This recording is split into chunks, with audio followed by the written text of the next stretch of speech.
Okay, so my opponent stated that the United States will help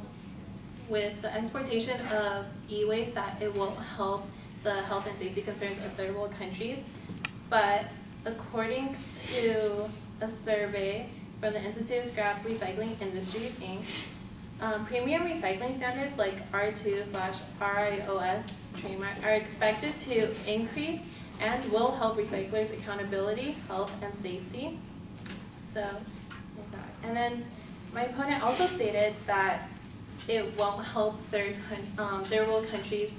technologically, but according to news.discovery.com, many people in the developing world make a living from fixing and selling used electronics. Not only is this a source of employment where it is greatly needed, but it also increases access to computers and other electronics that play an important role in the development and education of poor people, because the materials that are being used are used to create used computers, and these used computers are actually cheaper than buying like a brand new computer that's not been recycled. So third world countries can afford these old computers that have just been recycled. And also, if the exportation of electronic waste were to be banned, it can cut jobs and push recycling back to recycling to the black market, as my partner stated.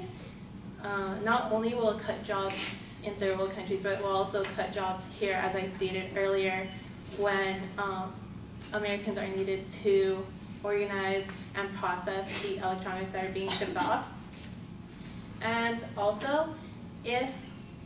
electronic waste were to be recycled only in the U.S., according to the Congressional Research Service, the electronics must go through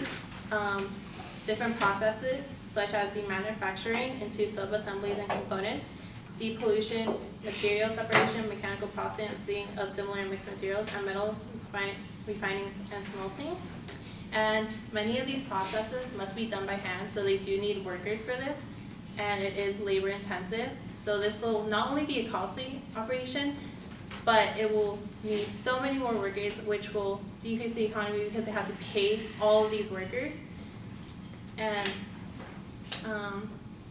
as I said about pushing it back to the black market, according to the Congressional Research Service, the high cost of domestic recycling, high demand for exports, and the lack of barriers to export will continue to drive reuse and recycling markets abroad, just as it did with Europe when they banned the exportation of electronic waste. And according to TLC, the overwhelming number of shipments moving through ports every day and certain weaknesses in the law leads them to believe that the illicit trade is flourishing, and again, that can be seen with Europe and their ban, because since it is pretty weak, that they do find ways to export electronic waste illegally, and that just creates a weakness, which should we learn if we were to ban electronic waste in the United States.